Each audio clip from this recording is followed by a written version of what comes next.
It's The Extra Point, starring former NFL player Larry Mallory. Larry's guests today are former Dallas Cowboy running back who took his very first handoff from Craig Morton. Meet Doug Dennison. And the 20th pick in the 1986 draft by the New England Patriots, running back Reggie Dupard. Have you ever felt? Are you listening? Damn.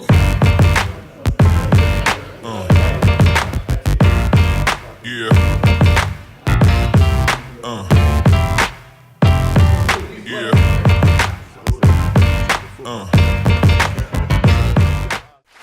And now the man that Doug Dennison used to love to run over during a football game, the host of our show, Larry Mallory. Thank you for agreeing to appear on The Extra Point. All right. A show designed to highlight the positive contributions of former professional athletes to society and to our communities. And I have to share with you, we have two great running backs today with us. Both wore the same number, both wore number 21 in different eras. I think you played from the 1970s all the way to the 1990s, incorporating that era in your career. So thank you very much for showing up. Reggie, you know, we do a lot together, and Doug, I think you ran over me 2 or 3 times when we played against each other. So, but I can guarantee you, most of the times when I played against Doug, he won and I lost. So let's start with John Reginald Dupard, right? John Curtis Christian High School? Yes. Tell us about your high school experience. Well, my high school experience, I was one of the first black to attend my high school, and in the 70s, early 70s, and my dad wanted me to go to, I guess, a Christian education and play good football. So I attended John Curtis and happened to go there in the time when the football program was building, and I think we have over 26 championships. So my 4 years there, we won 3 state championships, and I was well coached, and it taught me about discipline. Of course, I got my education, but it taught me about discipline and hard work. So when I had to transition from high school to college, the work part wasn't the problem. And of course, coming out of high school, I was the number 2 player in the state of Louisiana. So, and I chose to go to SMU. Oh, good. Now, were you a multi-sport athlete? In high school, In high school? track and basketball. Track and basketball. William Douglas Dennison. All right. Now, which high school did you go to in Lancaster? Lancaster High School in Pennsylvania. Okay. And multi-sport athlete. Tell us a little bit about that experience. Football, basketball, and track. Then I narrowed it down to football and track. Good years. Football, just pretty good in football, but I was real good in track. Yeah. I did all the jumps, triple jump, long jump, high jump. Then we run on the relay. Then when I transitioned to Kutztown College, I did the same. 4x100, triple jump, long jump, high jump. Broke the school records in college when I first got there. And then after that, I just settled down to football. Yeah. Are there any impactful coaches or mentoring in your high school environment that you can remember that stood out in your mind? Yes, I do. A guy named Jack Cassabaum, our high school coach. He was very, very energetic. He was one that instilled passion to you to play football. Yeah. And I grabbed it real fast and I ran with it. I hear you. Well, you did a lot of running. Yes, You did a lot of running. Reggie, what brought on the decision to leave LSU or leave Louisiana and come to SMU? Well, you know, I really wanted to grow because I sort of lived like a sheltered life. I, of course, had 2 loving parents, and I didn't want to stay in New Orleans, you know. In my early childhood, I lived in an area, a place called the Magnolia Projects, pretty rough, and it's always good to get away. And so coming to Dallas, Dallas was actually, SMU was my last visit. I was the last player to sign. I just wasn't sure, but when I visited SMU, just to make a long story short, I met some of the best players in the world. You know, at the time they had Eric Dickerson, Craig James, and so I knew I wasn't going to play my freshman year.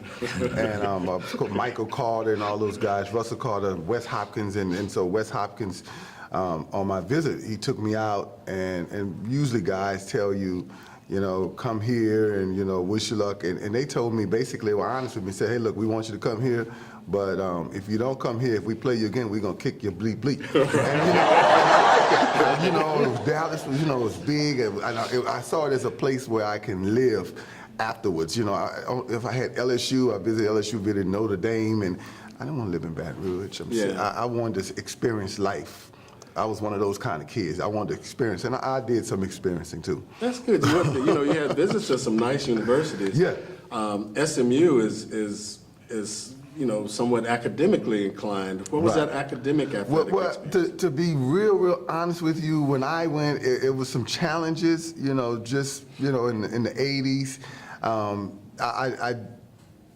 I learned a lot. Learned a lot about racial things. It was the best place for me at the time. The environment wasn't a big hard adjustment because I came from a school where I was the only African American, so that was okay. But just coming to, it was challenging because the academics was tough, but I did enough to stay eligible, to be honest with you. I had a couple of good semesters, but then I got focused on football and toward the end, and so by the grace of God, after I retired from football, I went back to SMU and got my degree, started working on my master's, and actually I just built relationships. As you get older, you talk to people more, so I got a degree in psychology, and I spoke at the graduation last year in last May, and so I'm still involved. And so that's what I was telling Mr. Dennison about my SMU, my connections here.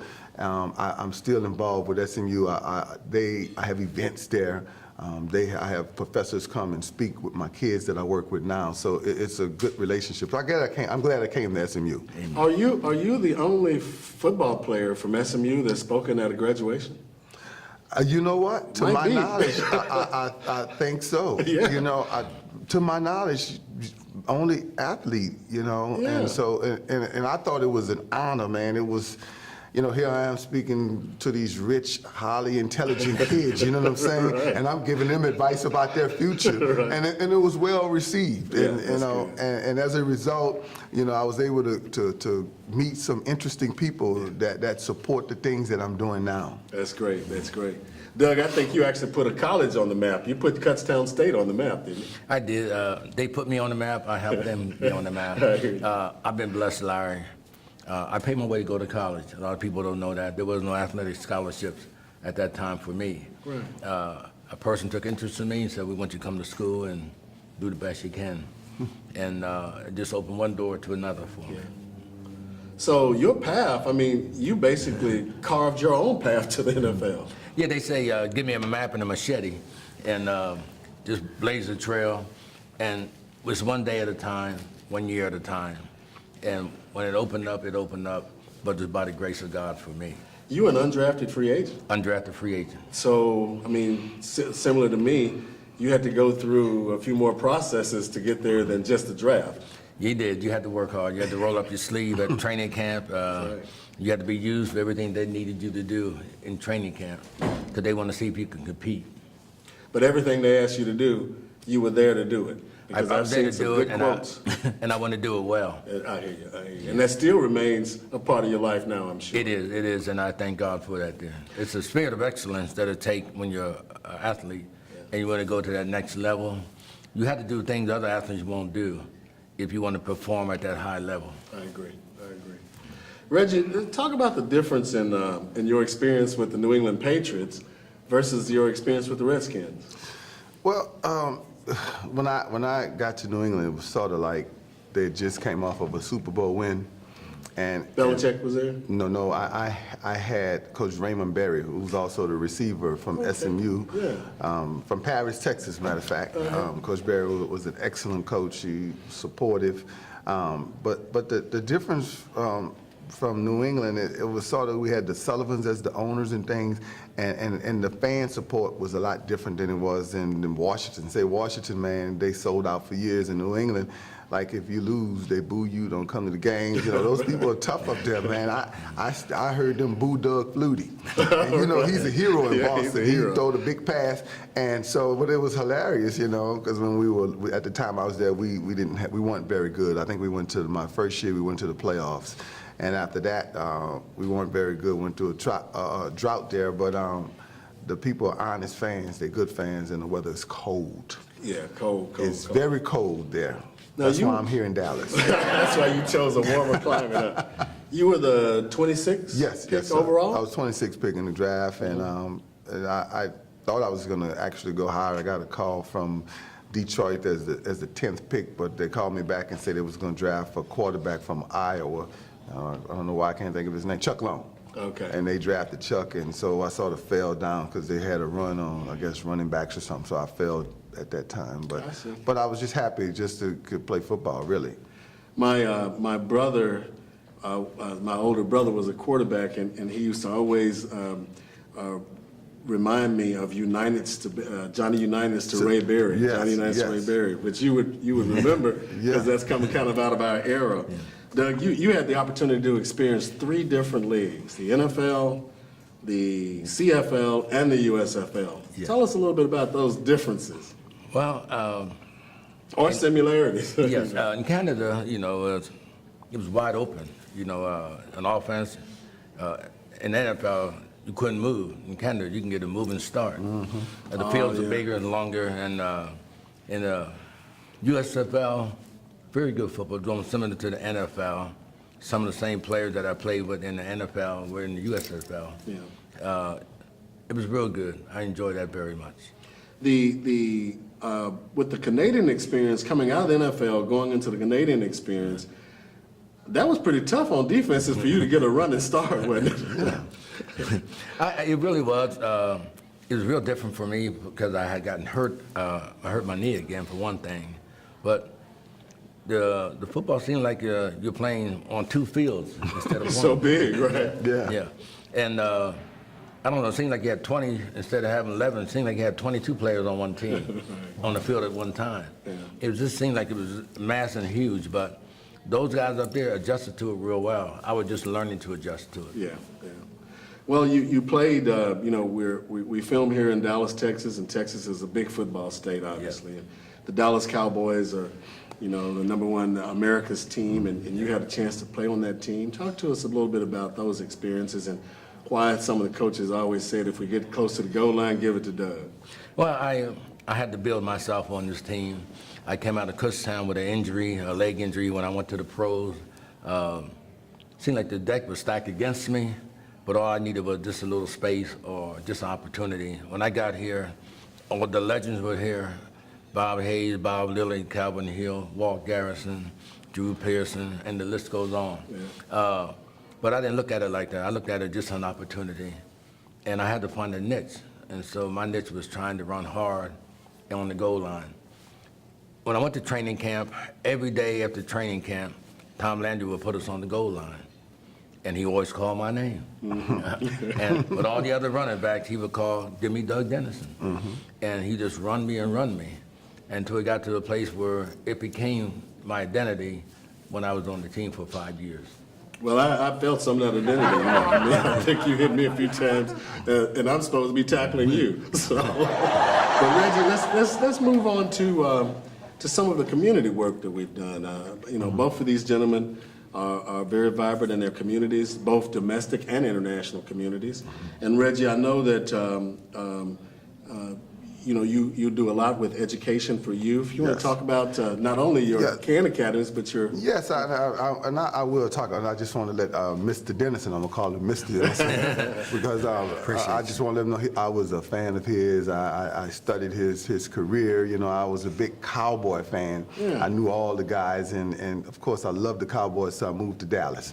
And so the old guys, and so those were really, really classy guys. And so I just want to let him know that. Very nice. Thank you. But in respect to what we do, my wife and I, we have a nonprofit. We are Fit and Faithful Living, and we work with young people in the inner cities. And it sort of evolved from just wanting to give back and help young people. And so we take kids out of their community. We take them on trips. Took them to Washington, D.C. We took over 20-some kids from the Oak Cliff area. And we took them to D.C. for a week, and they didn't have to pay for anything. And so those are the kind of things, because I believe you can grow as a person if you see things different. I had an experience when I was a kid to go to California, and it broadened my thinking, and so that's what we do. We meet the kids where they need.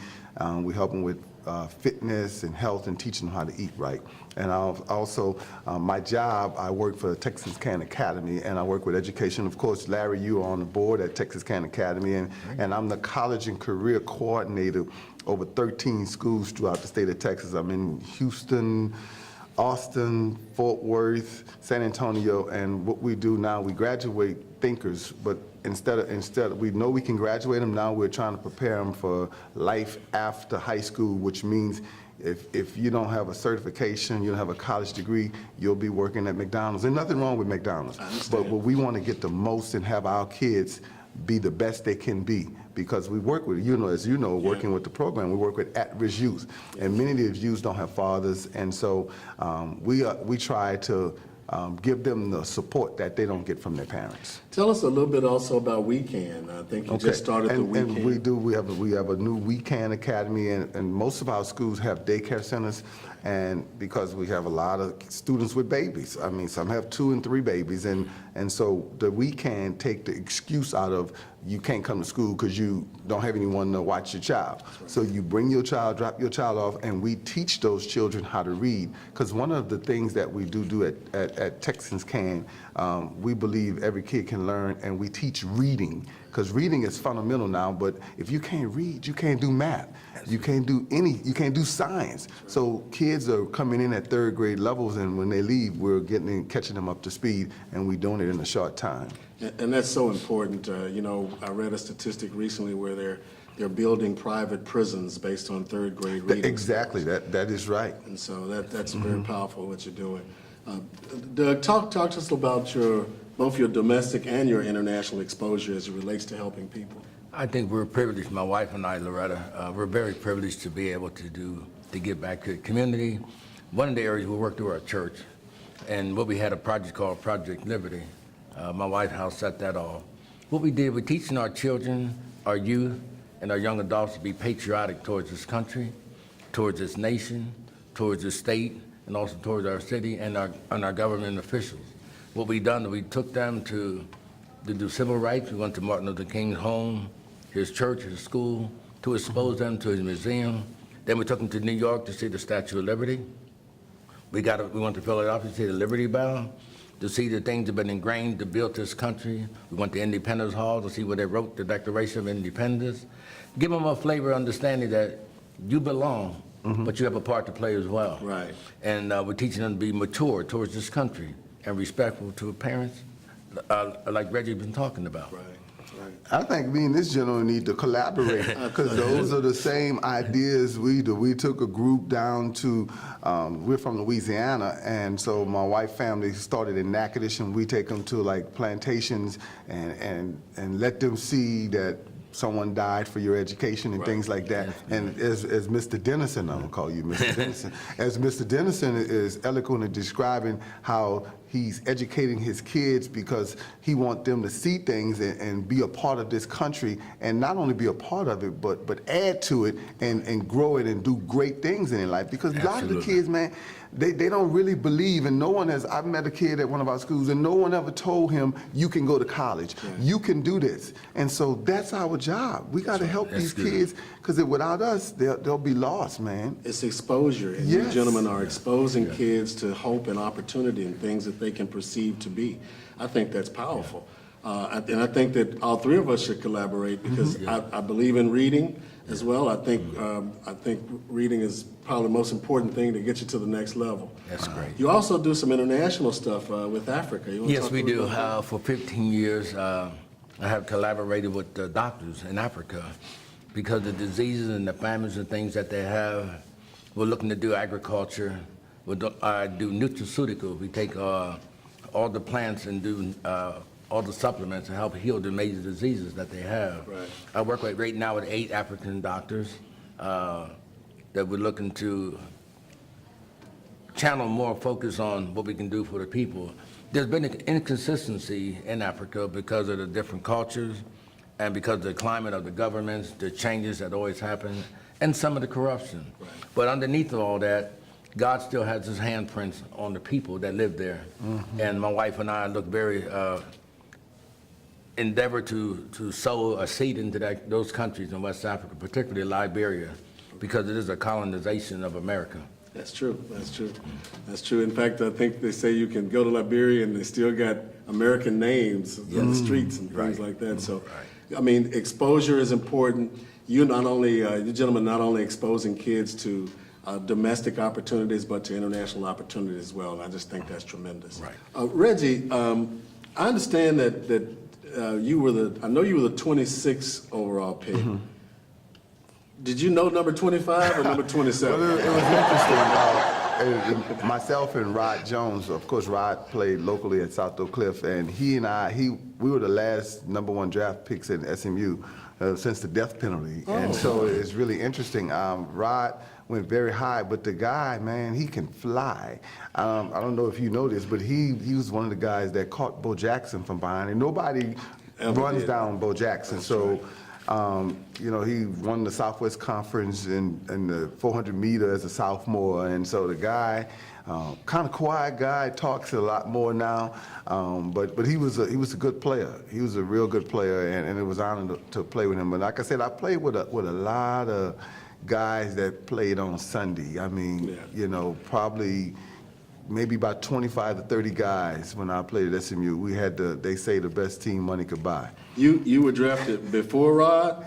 He was drafted before me. Oh, okay. Yeah, he was drafted before me. So you couldn't have been too much slower. I mean, if he was really fast. I didn't have his speed. He was a track guy. You know what I mean? Like, if he can run, I couldn't run with those guys. I could shake you up or something. Or put my shoulder on you. But he just had speed like Doug Dennison. Like he played for like 10, 15 years, and I talked to guys that played with Rod, and they say that's all they could say, like he could fly. Right. He could run. He could probably still run a 4.40 when I see him now. Yeah, that's how fast he was. What was your 40 time? Mine was 4.5, 4.6.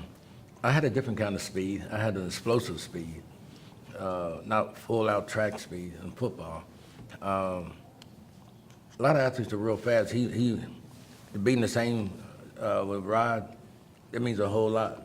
That's real speed. That's right. That's real speed. The only person I see with real speed is Tony Dorsett. It's real speed in real time. He can just shift and go from one gear to another one and go. And What about Bob? Bob Hayes? Straight line speed? Bob can run whenever he wanted to run. The thing with Bob, when I measured myself against him, at least I tried to, and we were running. I said, is he really fast or really that fast? But he didn't run. He said, because there was no money on the table. And you'll see how fast he is when you put the money on the table. And a lot of, and I think you might agree that speed is interesting in football. You know, you get some guys that when the ball is in the air, they have a different speed than if they're just running a 40-yard dash. They do. They have guys at different speed. And it's interesting. And one of the reasons why I came to Dallas, I got to meet all of those guys when I was playing at SMU. You know, even though we were college, we were a big-time program, you know, and people don't realize that because they're not as good now. But I hung out with a lot of those guys, from Dorsett to guys that played on some Everson Walls, a good friend of mine. I knew all of them guys while I was in high school, I was in college. Yeah. Was as you're over with the Can Academies and you see so many young people, they don't have an athletic program with the Cans. No, we do. We have basketball, and we do have after-school programs where we have, I guess, people volunteer that comes through, and we do soccer. We have a golf program, and we have grants that provide those kind of social activities for the kids, because you just can't have academics, and you have to give kids something else. And so we don't have football because the kids aren't there long enough to have a football program, but we do have basketball, and we even have cheerleaders and things of that nature. That's good. I mean, although those extracurricular activities are important, and honestly, the ones that are not affecting the brain are important, and that's what you're doing. You're not having No, we don't want kids to have our kind of memory, Larry. You know that. That's true. That's true. And so, but we are teaching them to think. We're teaching them to read, and just to have a positive impact, because we consider ourselves a second chance school. Many of the kids that I work with at the Texas Can Academy, they've been kicked out of schools, and we meet their needs, shall I say. Yeah. Because, you know, there's no one school for everybody. That's right. true. That's You true. know. And Richard Marquez is your He's leader over he's there. the CEO of our company, and we do a good job of what we do. If we try to venture out there and do football and all that, we won't do as good on the education part. I agree.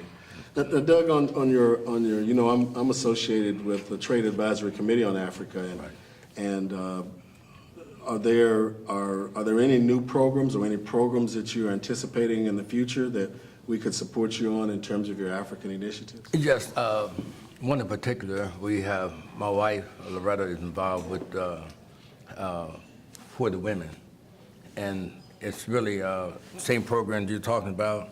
At the high school, we're talking about mature women to embrace the society over there, to read, write, to do better, and women are taking a stand. So they asked my wife to help assist them over there in that area. Okay. And we look forward to that. That's good. That's And, good. and education the second to us also as well. Right. That's absolutely fantastic. Right. Well, gentlemen, you know, as running backs, both of you are, you know, very focused in what you do and everything, but I don't think that you'd be where you are if it wasn't for the people that's in your lives, your wives. So I'd like for Reggie to talk a little bit about, you know, how your wife and the things that she does in charity and helps us out, and then Doug, I'd like for you to speak about some of the things that the cornerstones of our family are providing. I'll try to be quick because my wife is the essence of who I am almost, because she's such a good support in the business part.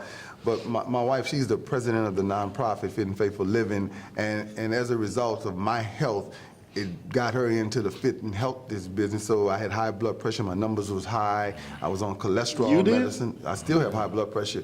Larry, God has been so good to me. I don't talk about all the things I've dealt with. Prostate cancer and things of that nature.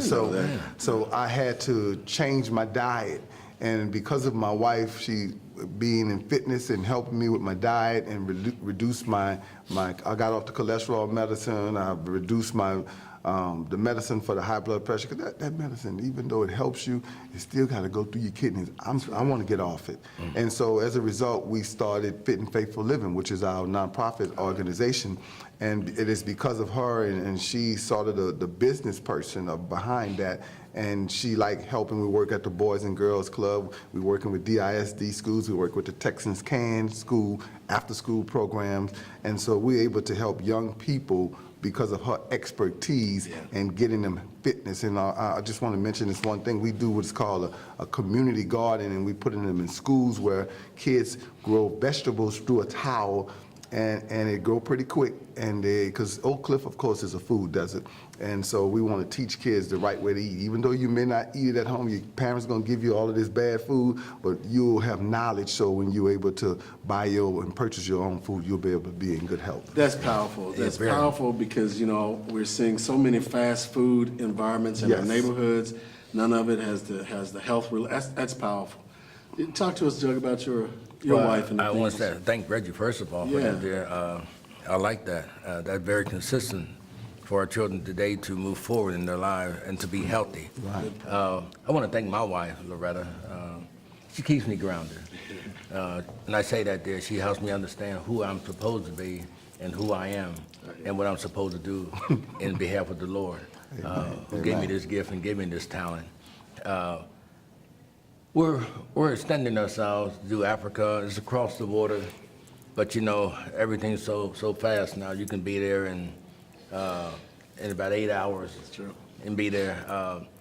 Her desire to work with young women, work with young men as well, to turn their lives around. We work with people who've been incarcerated, and we have a good track record for turning their lives around and assisting them and helping them. But the greatest thing we have is just making ourselves available. Well, you gentlemen definitely add value to your community, to your families, and to society. It's been a great discussion, and I really appreciate you taking the time to come out on The Extra Point. Thank you, Larry. It's a pleasure being here. Thank you, sir. The Extra Point, the Generation Broadcast Center program that promotes the positive aspects of professional sports and promotes the positive aspects of former and current professional athletes.